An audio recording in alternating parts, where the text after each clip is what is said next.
Ce programme vous est offert par Kadjibir. Notre patrimoine, c'est vous. Mer appelle en renfort les troupes des colonies voisines. Le territoire est quadrillé.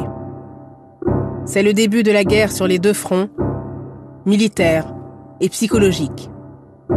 Constitution de milices locales, propagande, massacre, couvre-feu et regroupement des populations. Tout individu trouvé en dehors des camps est considéré comme rebelle et abattu sur le champ. On rassemble les petits villages en gros villages que l'on peut contrôler. Et deuxièmement, on fait circuler de petites patrouilles pour courir après les petits groupes d'Oumniobé. De l'assassinat de Rouben Oumniobé le 13 septembre 1958 dans les forêts d'Union Ikele, à l'extermination des militants upécistes courant la décennie 60, à la fusillade de Ernest Ouandié le 15 janvier 1971 à Bafoussam, le président Amadou Ahidjo soufflait un peu en retrouvant le sommeil perdu durant toute cette période très mouvementée et agitée de l'histoire du Cameroun. En pleine réflexion sur les stratégies visant à mettre fin au fonctionnement autonome de deux États fédérés qui coûtaient très cher au jeune État central, Amadou Ahidjo est depuis un an sur un chantier titanesque, l'organisation de la 8e Coupe d'Afrique des Nations au Cameroun. L'homme fort de Yaoundé avait été mis devant les faits accomplis sur l'octroi de cette compétition à son pays. L'histoire rappelle alors qu'à la participation du Cameroun à l'édition de 1970 au Soudan, c'est le président de la FECAFOOT, feu professeur René Essoba, qui avait conseillé au ministre de la Jeunesse et des Sports de l'époque de solliciter l'organisation du tournoi. Conseil qu'avait suivi l'actuel sultan des Bamoun, Sa Majesté Ibrahim Bobo Njoya, sans consulter Amadou Ahidjo, pris sur lui de décider au nom du gouvernement de la tenue de cette fête continentale du football au Cameroun.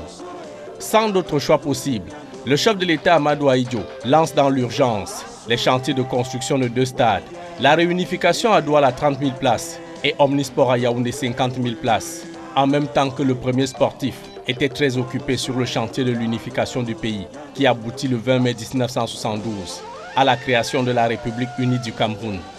C'est donc dans cette fièvre d'attente du référendum de l'unification que le Cameroun accueille la 8e phase finale de la Coupe d'Afrique des Nations avec un hymne spécial conçu d'un génie du Soulmako Samanou Dibango.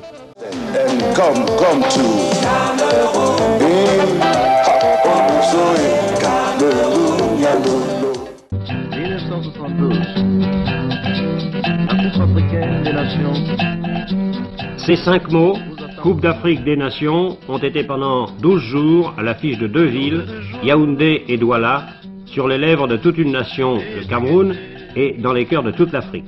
Nous accueillons avec la joie et dignité nos pays frères.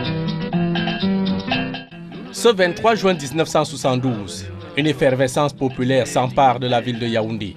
Des milliers de Camerounais affluent aux portes du nouveau stade Omnisport, s'offrir un ticket d'accès pour suivre en direct l'événement historique tant attendu, le match d'ouverture du gala continental du football africain.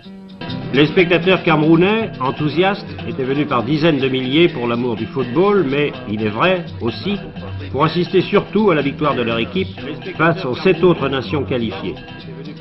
À peine la Mercedes présidentielle foule la piste d'athlétisme, l'hymne national du Cameroun retentit.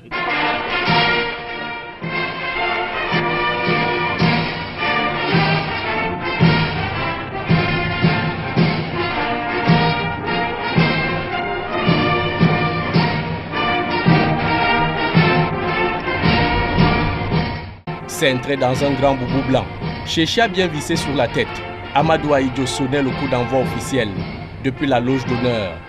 Je déclare ouvertes les compétitions comptant pour la 8e Coupe d'Afrique des Nations de football.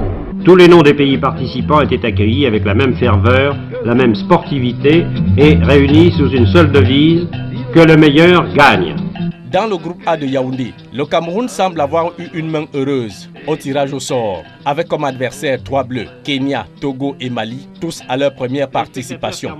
Au coup d'envoi, les Camerounais cueillent à froid les Kenyans sur ce premier but de Jean-Baptiste Ndoga, dès la 7e minute. But pour son premier match face à une équipe du Kenya dont le jeu séduisit plus d'un spectateur. Les Arambistas n'ont pas le temps de digérer. Paul Gaston Ndongo signe le deuxième but du Cameroun à la 20e minute. Sans convaincre, le Cameroun se qualifiait pour les demi-finales.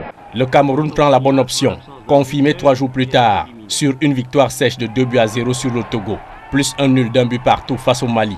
Dans les duels interbleus de ce groupe A, Maliens, Kenyans et Togolais se tiennent en échec sur des scores de parité, avec donc en tête Cameroun 5 points, suivi du Mali 3 points, qualifié pour les demi-finales.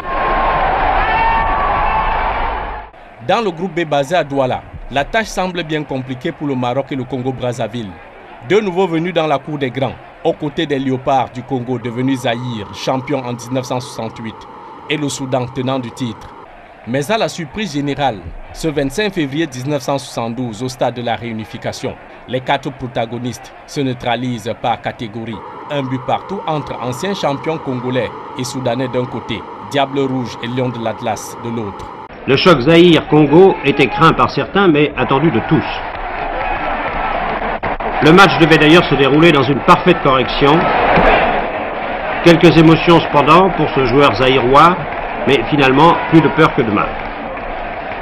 Et après 2 pannes de lumière, le Zaïre, par son avant-centre Ntumba, remportait la victoire et devenait le favori de l'épreuve.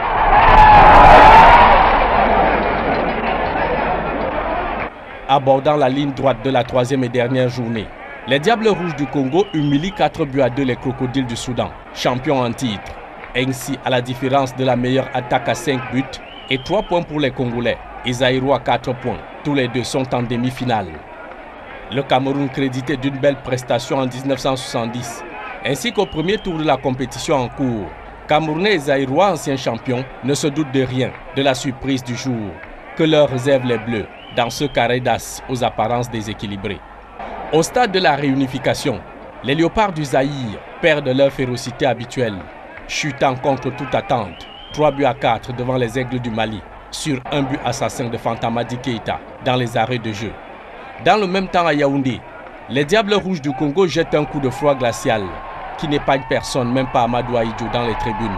Le Congo-Brazzaville, qualifié par tirage au sort aux dépens du Maroc, créait la surprise en éliminant d'ailleurs très régulièrement le Cameroun par 1-0.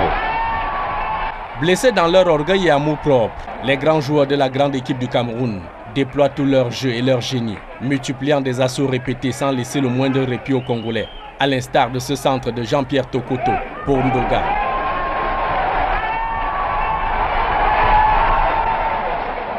Visiblement, le but des Diables Rouges du Congo est mystique, voire inégalisable malgré toutes les tentatives des Camerounais de revenir au score. 3 jours plus tard, apothéose avec une finale un peu inattendue. Aux yeux de tous les observateurs réunis ce soir-là à Yaoundé, la 8e Coupe d'Afrique des Nations marquait d'une manière spectaculaire la grande fête du football africain.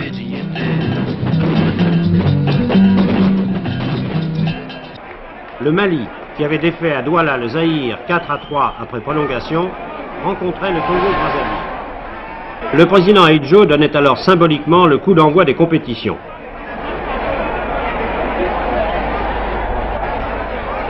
Congolais sur Fantamadi Keïta. Passe dédoublée, récupérée par Moussa Diakité, Pétillant qui va partir, dribble 1, réussit un deuxième arme son tir, Matima! Très bon but de Mokhtar Maïga! Très bon but de Mokhtar Maïga!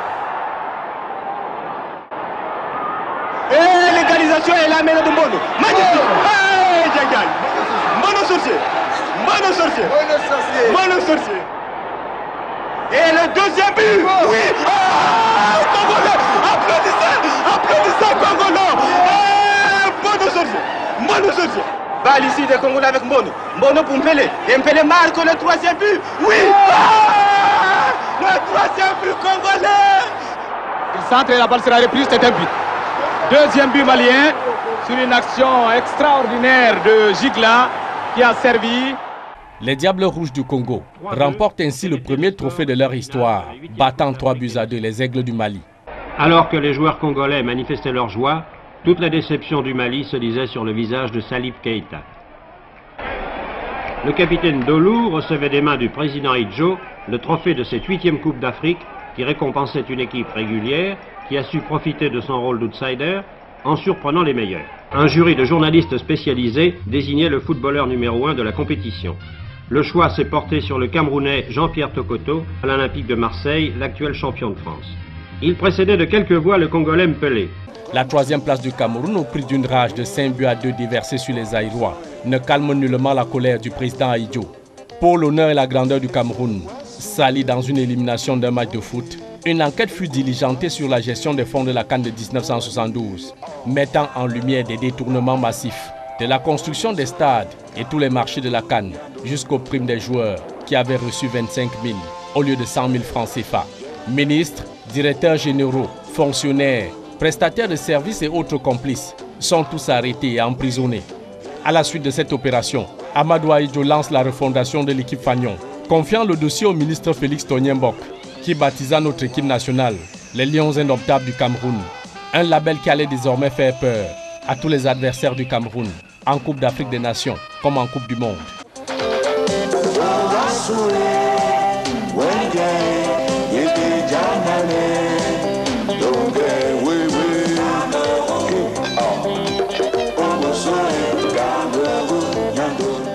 Ce programme vous a été offert par Kadibir. Notre patrimoine, c'est vous.